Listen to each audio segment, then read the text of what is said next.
Televaatajal on täna hea võimalus jälgida Eesti otsib superstaari viimase võitja Ott Leplandi tegemisi.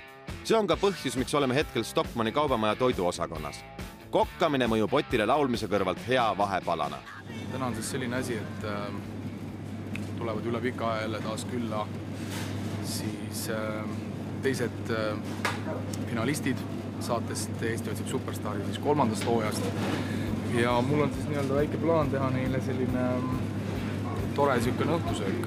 Mida põnevat Ott sõpradele valmistab, hoiab ta veel saladuses. Õnneks on meil võimalus piiluda, mida maitsvat laulja korvi pistab. Nii, ma ütlen nüüd siis siit seened kõigepealt.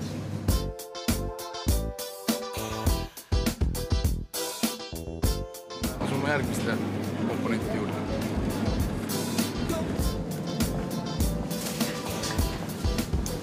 Kolmest piisab vist, ma arvan. Ma ei ole päris kindel. Igaks mingi 4 mingi väiksem. Ega paprika valimine pole lihtne ülesanne. Vat.